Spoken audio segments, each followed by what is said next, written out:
Sistem hibrid pintar ini mampu mengatur kerja mesin bensin dan motor listrik secara otomatis sesuai kebutuhan perjalanan.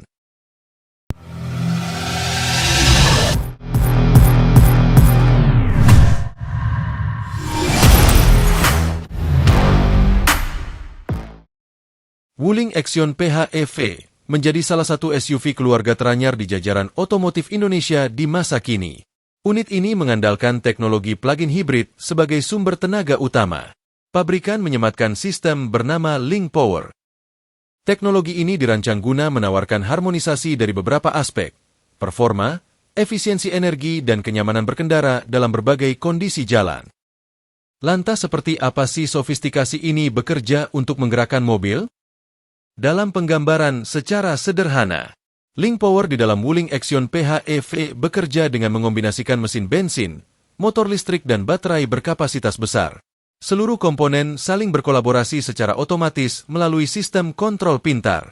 Jadi pengemudi tidak perlu mengatur pilihan kapan mobil harus menggunakan tenaga listrik atau mesin bensin konvensional.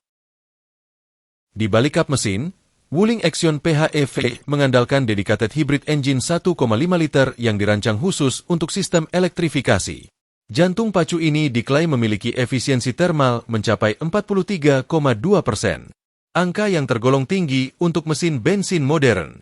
Kemudian ada motor listrik berkekuatan 145 kW yang bertugas memberikan akselerasi instan, sekaligus karakter berkendara halus. Energi disimpan dalam baterai berkapasitas 20,5 kWh yang ditempatkan di bawah lantai kendaraan. Seluruh sistem terhubung melalui Dedicated Hybrid Transmission atau DHT. Komponen ini berfungsi mengatur distribusi tenaga dari mesin maupun motor listrik secara cepat dan efisien. Hasilnya, perpindahan sumber tenaga diklaim berlangsung nyaris tanpa terasa oleh pengemudi maupun penumpang.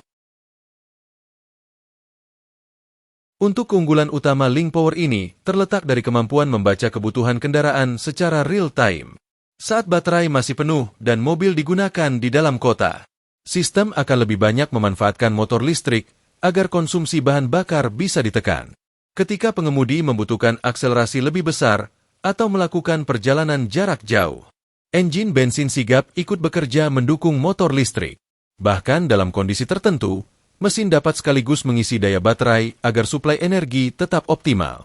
Dengan cara kerja seperti ini, pengguna bisa menikmati sensasi berkendara layaknya mobil listrik. Namun tanpa harus khawatir soal jarak tempuh maupun ketersediaan stasiun pengisian daya. Apalagi di sejumlah daerah yang belum banyak tersedia jaringan pengisian daya atau SPKLU. Wuling juga membekali Action PHEV dengan berbagai pilihan driving mode dan energy mode. Fitur ini memungkinkan sistem mengatur penggunaan tenaga secara lebih fleksibel sesuai karakter perjalanan. Link Power merupakan teknologi hibrid milik Wuling yang dirancang agar menghadirkan pengalaman berkendara yang efisien, sekaligus smooth dalam berbagai kondisi perjalanan.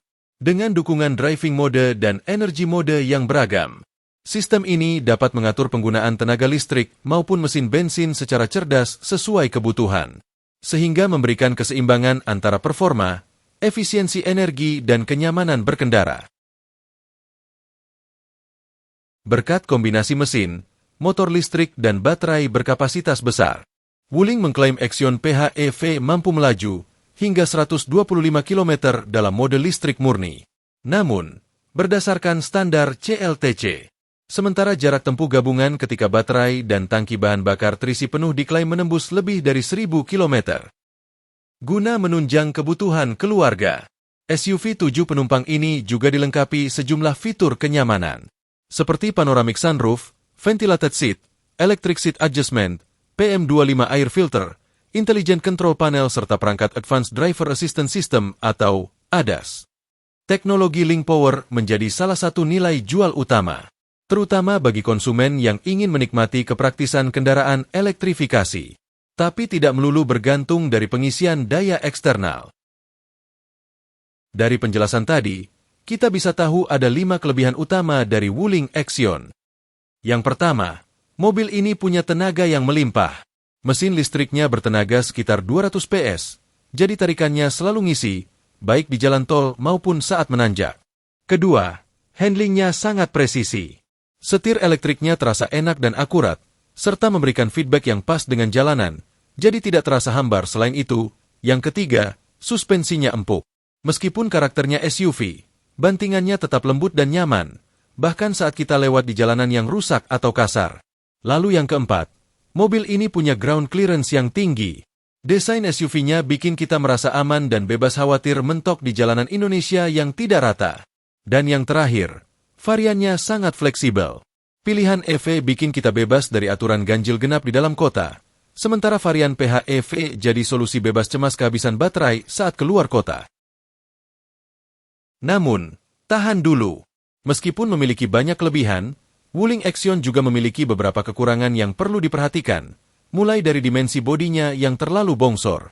Dengan panjang 4.745 mm dan lebar 1.850 mm, sehingga menyulitkan pengemudi saat bermanuver di gang sempit atau mencari parkir di basement mall yang rapat.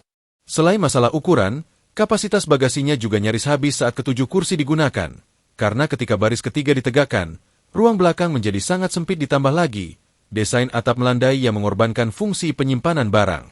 Masalah berikutnya beralih pada infrastruktur pengisian daya varian Pure EV yang belum rata di luar Jabodetabek, sehingga meskipun jarak tempuhnya mencapai 530 km, keterbatasan SPKLU ini tetap menimbulkan range anxiety saat perjalanan antar kota, yang membuat varian PHEV lebih disarankan sebagai alternatifnya.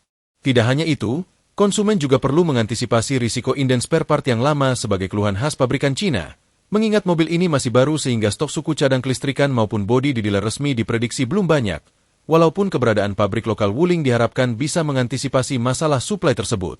Oleh karena itu, dapat disimpulkan bahwa Wuling versi terbaru ini tetap menjadi pilihan yang worth it, dengan catatan Anda tinggal di perkotaan besar dengan infrastruktur charging mumpuni, jarang bepergian full 7 orang, serta memiliki garasi rumah yang cukup luas. Saat digunakan dalam pemakaian nyata, mobil ini ternyata memiliki beberapa kekurangan, dimulai dari masalah kepraktisan colokan pengisi daya HP tipe C dan USB yang posisinya kurang ergonomis. Karena tersembunyi di dalam konsol tengah, padahal akan jauh lebih praktis jika diletakkan di ruang kosong bawah dashboard. Selain masalah colokan, sapuan wiper juga dirasa kurang cepat saat menghadapi hujan yang sangat deras, di mana setelan kecepatan maksimalnya masih kurang optimal dalam menyapu air, sehingga agak mengganggu pandangan pengemudi. Masalah berikutnya beralih pada konsumsi listrik yang agak boros sebagai contoh. Di awal rute Jakarta ke Lembang yang berada di bawah kaki Gunung Tangkuban Perahu, akan tetapi pemilik dapat menemukan solusi cerdas dengan mengubah setelan energy recovery ke tingkat strong, agar konsumsi baterai menjadi jauh lebih irit berkat efek regeneratif braking. Di sisi lain, ruang mesin depan pada varian Pure EV juga terlihat sangat kosong, yang membuat pemilik menyayangkan mengapa pihak Wuling tidak mendesain area tersebut menjadi bagasi depan tambahan. Terakhir, mobil ini belum dilengkapi ban serep fisik dan hanya dibekali repair tire kit, sehingga untuk mengantisipasi kebocoran parah di luar kota, pemilik harus berinisiatif membeli ban serep sendiri yang terpaksa ditaruh di bagasi belakang, dengan konsekuensi melipat kursi baris ketiga. Sekian dan sampai jumpa di video pojok otomotif lainnya dan jangan lupa share, like dan subscribe serta komentarnya.